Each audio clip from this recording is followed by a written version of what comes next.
과부의 청을 들어주는 불의한 재판관의 비유. 18장. 예수님께서는 낙심하지 말고 끊임없이 기도해야 한다는 뜻으로 제자들에게 비유를 말씀하셨다. 어떤 고을에 하느님도 두려워하지 않고 사람도 대수롭지 않게 여기는 한 재판관이 있었다.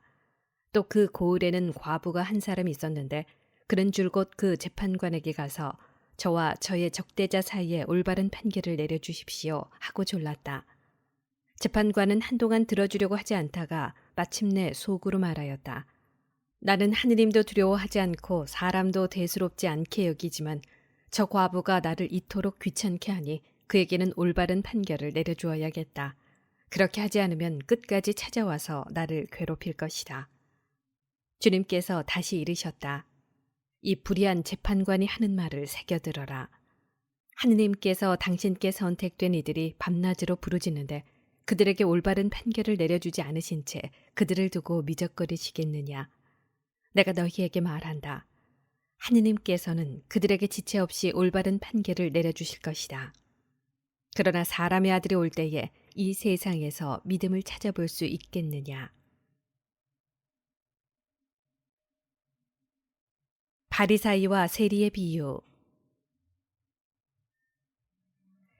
예수님께서는 또 스스로 의롭다고 자신하며 다른 사람들을 업신여기는 자들에게 이 비유를 말씀하셨다. 두 사람이 기도하러 성전에 올라갔다. 한 사람은 바리사이였고 다른 사람은 세리였다. 바리사이는 꼿꼿이 서서 혼잣말로 이렇게 기도하였다. 오 하느님, 제가 다른 사람들, 강도짓을 하는 자나 불의를 저지르는 자나 간음을 하는 자와 같지 않고 저 세리와도 같지 않으니 하느님께 감사드립니다. 저는 일주일에 2번 단식하고 모든 소득의 11조를 바칩니다. 그러나 세리는 멀찍이 서서 하늘을 향하여 눈을 들 엄두도 내지 못하고 가슴을 치며 말하였다. 오 하느님, 이 죄인을 불쌍히 여겨주십시오. 내가 너희에게 말한다. 그 바리사이가 아니라 이 세리가 의롭게 되어 집으로 돌아갔다. 누구든지 자신을 높이는 이는 낮아지고 자신을 낮추는 이는 높아질 것이다. 어린이들을 사랑하시다. 사람들이 아이들까지 예수님께 데리고 와서 그들을 쓰다듬어 달라고 하였다. 그러자 제자들이 사람들을 꾸짖었다. 예수님께서는 그 아이들을 가까이 불러놓고 이르셨다. 어린이들이 나에게 오는 것을 막지 말고 그냥 놓아두어라. 사실 하느님의 나라는 이 어린이들과 같은 사람들의 것이다. 내가 진실로 너희에게 말한다. 어린이와 같이 하느님의 나라를 받아들이지 않는 자는 결코 그곳에 들어가지 못한다. 하느님의 나라와 부자. 어떤 권력가가 예수님께 선하신 스승님, 제가 무엇을 해야 영원한 생명을 받을 수 있습니까? 하고 물었다. 그러자 예수님께서 그에게 이르셨다. 어찌하여 나를 선하다고 하느냐? 하느님 한 분 외에는 아무도 선하지 않다. 너는 계명들을 알고 있지 않느냐? 간음해서는 안 된다. 살인해서는 안 된다. 도둑질해서는 안 된다. 거짓 증언을 해서는 안 된다. 아버지와 어머니를 공경하여라. 그가 예수님께 그런 것들은 제가 어려서부터 다 지켜왔습니다. 하고 대답하였다. 예수님께서는 이 말을 들으시고 그에게 이르셨다. 너에게 아직 모자란 것이 하나 있다. 가진 것을 다 팔아 가난한 이들에게 나누어 주어라. 그러면 내가 하늘에서 보물을 차지하게 될 것이다. 그리고 와서 나를 따라라. 그는 이 말씀을 듣고 매우 슬퍼하였다. 그가 큰 부자였기 때문이다.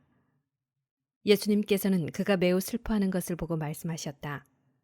재물을 많이 가진 자들이 하느님 나라에 들어가기는 참으로 어렵다. 부자가 하느님 나라에 들어가는 것보다 낙타가 바늘귀로 들어가는 것이 더 쉽다. 이 말씀을 들은 사람들은 그러면 누가 구원받을 수 있는가 하고 말하였다. 예수님께서 이르셨다. 사람에게는 불가능한 것이라도 하느님께는 가능하다. 따름과 보상. 그때 베드로가 말하였다. 보시다시피 저희는 가진 것을 버리고 스승님을 따랐습니다. 예수님께서 그들에게 말씀하셨다. 내가 진실로 너희에게 말한다. 누구든지 하느님의 나라 때문에 집이나 아내, 형제나 부모나 자녀를 버린 사람은 현세에서 여러 겁절로 되받을 것이고 내세에서는 영원한 생명을 받을 것이다. 순환과 부활을 세 번째로 예고하시다. 예수님께서 12제자를 데리고 가시며 그들에게 이르셨다. 보다시피 우리는 예루살렘으로 올라가고 있다. 이제 사람의 아들에 관하여 예언자들이 기록한 모든 일이 이루어질 것이다. 사람의 아들은 다른 민족 사람들에게 넘겨질 터인데 그들은 사람의 아들을 조롱하고 모욕하며 침뱉을 것이다. 또 채찍질하고 나서 그를 죽일 것이다. 그러나 사람의 아들은 사흘 만에 다시 살아날 것이다. 제자들은 이 말씀 가운데 아무것도 깨닫지 못하였다. 이 말씀의 뜻이 그들에게 감추어져 있어서 말씀하신 것을 알아듣지 못하였던 것이다. 예리코에서 눈먼 이를 고치시다. 예수님께서 예리코에 가까이 이르셨을 때의 일이다. 어떤 눈먼이가 길가에 앉아 구걸하고 있다가 군중이 지나가는 소리를 듣고 무슨 일이냐고 물었다. 사람들이 그에게 나자렛 사람 예수님께서 지나가신다 하고 알려주자 그가 예수님, 다윗의 자손이시여 저에게 자비를 베풀어 주십시오 하고 부르짖었다. 앞서가던 이들이 그에게 잠자코 있으라고 꾸짖었지만 그는 더욱 큰 소리로 다윗의 자손이시여 저에게 자비를 베풀어 주십시오 하고 외쳤다. 예수님께서 걸음을 멈추시고 그를 데려오라고 분부하셨다. 그가 가까이 다가오자 예수님께서 그에게 물으셨다. 내가 너에게 무엇을 해주기를 바라느냐? 그가 주님, 제가 다시 볼 수 있게 해주십시오 하였다. 예수님께서 그에게 다시 보아라. 내 믿음이 너를 구원하였다 하고 이르시니 그가 즉시 다시 보게 되었다. 그는 하느님을 찬양하며 예수님을 따랐다. 군중도 모두 그것을 보고 하느님께 찬미를 드렸다. 예수님과 자케오 19장 예수님께서 예리코에 들어가시어 거리를 지나가고 계셨다. 마침 거기에 자케오라는 사람이 있었는데 그는 세관장이고 또 부자였다. 그는 예수님께서 어떠한 분이신지 보려고 애썼지만 군중에 가려 볼 수가 없었다. 키가 작았기 때문이다. 그래서 앞질러 달려가 돌 무화과 나무로 올라갔다. 그곳을 지나시는 예수님을 보려는 것이었다. 예수님께서 거기에 이르러 위를 쳐다보시며 그에게 이르셨다. 자케오야, 얼른 내려오너라. 오늘은 내가 내 집에 머물러야 하겠다. 자케오는 얼른 내려와 예수님을 기쁘게 맞아들였다. 그것을 보고 사람들은 모두 저희가 주인의 집에 들어가 묵는군 하고 투덜거렸다. 그러나 자케오는 일어서서 주님께 말하였다. 보십시오 주님, 제 재산의 반을 가난한 이들에게 주겠습니다. 그리고 제가 다른 사람 것을 횡령하였다면 4곱절로 갚겠습니다. 그러자 예수님께서 그에게 이르셨다. 오늘 이 집에 구원이 내렸다. 이 사람도 아브라함의 자손이기 때문이다. 사람의 아들은 잃은 이들을 찾아 구원하러 왔다. 미나의 비유 사람들이 이 말씀을 듣고 있을 때에 예수님께서는 비유 하나를 덧붙여 말씀하셨다. 예수님께서 예루살렘에 가까이 이르신 데다 사람들이 하느님의 나라가 당장 나타나는 줄로 생각하고 있었기 때문이다. 그리하여 예수님께서 이르셨다. 어떤 귀족이 왕권을 받아오려고 먼 고장으로 떠나게 되었다. 그래서 그는 종 10사람을 불러 10미나를 나누어 주며 내가 올 때까지 벌이를 하여라 하고 그들에게 일렀다. 그런데 그 나라 백성은 그를 미워하고 있었으므로 사자를 뒤따라 보내어 너희는 이 사람이 저희 임금이 되는 것을 바라지 않습니다 하고 말하게 하였다. 그러나 그는 왕권을 받고 돌아와 자기가 돈을 준 종들이 벌이를 얼마나 하였는지 알아볼 생각으로 그들을 불러오라고 분부하였다. 첫째 종이 들어와서 주인님, 주인님의 1미나로 10미나를 벌어들였습니다 하고 말하였다. 그러자 주인이 그에게 일렀다. 잘하였다, 착한 종아. 내가 아주 작은 일에 성실하였으니 10고을을 다스리는 권한을 가져라. 그 다음에 둘째 종이 와서 주인님, 주인님의 한 미나로 5미나를 만들었습니다 하고 말하였다. 주인은 그에게도 일렀다. 너도 5고을을 다스려라. 그런데 다른 종은 와서 이렇게 말하였다. 주인님, 주인님의 한 미나가 여기에 있습니다. 저는 이것을 수건에 싸서 보관해 두었습니다. 주인님께서 냉혹하신 분이어서 가져다 놓지 않은 것을 가져가시고 뿌리지 않은 것을 거두어 가시기에 저는 주인님이 두려웠습니다. 그러자 주인이 그에게 말하였다. 이 악한 종아, 나는 내 입에서 나온 말로 너를 심판한다. 내가 냉혹한 사람이어서 가져다 놓지 않은 것을 가져가고 뿌리지 않은 것을 거두어 가는 줄로 알고 있었다는 말이냐. 그렇다면 어찌하여 내 돈을 은행에 넣지 않았더냐. 그리하였으면 내가 돌아왔을 때 내 돈에 이자를 붙여 되찾았을 것이다. 그러고 나서 곁에 있는 이들에게 일렀다. 저자에게서 그 한 미나를 빼앗아 10미나를 가진 이에게 주어라. 그러자 그들이 주인에게 말하였다. 주인님, 저희는 10미나나 가지고 있습니다. 내가 너희에게 말한다. 누구든지 가진 자는 더 받고 가진 것이 없는 자는 가진 것마저 빼앗길 것이다. 그리고 내가 저희들의 임금이 되는 것을 바라지 않은 그 원수들을 이리 끌어다가 내 앞에서 처형하여라. 예루살렘에 입성하시다.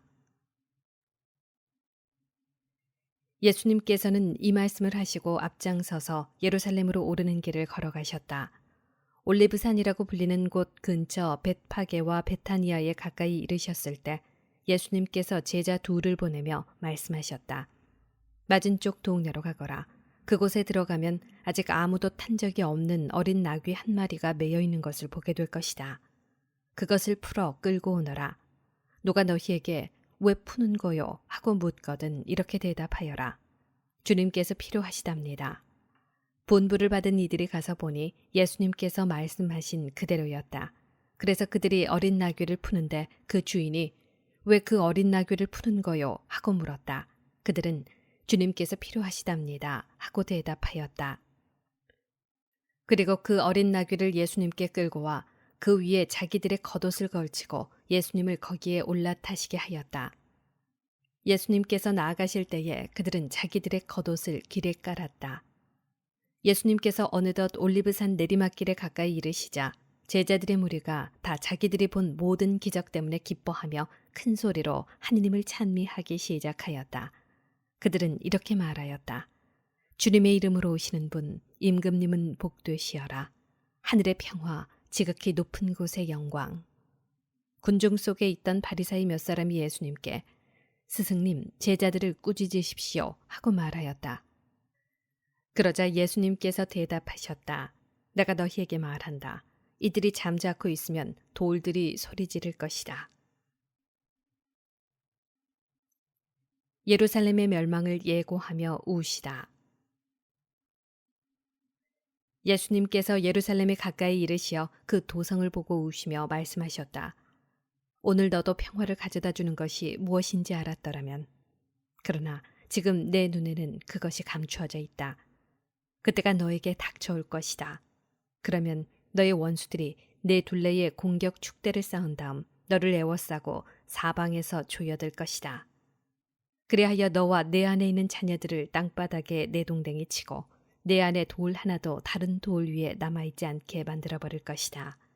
하느님께서 너를 찾아오신 때를 내가 알지 못하였기 때문이다. 성전을 정화하시다. 예수님께서 성전에 들어가시어 물건을 파는 이들을 쫓아내기 시작하시며 그들에게 말씀하셨다. 나의 집은 기도의 집이 될 것이다 라고 기록되어 있다. 그런데 너희는 이곳을 강도들의 소굴로 만들어버렸다. 예수님께서는 날마다 성전에서 가르치셨다.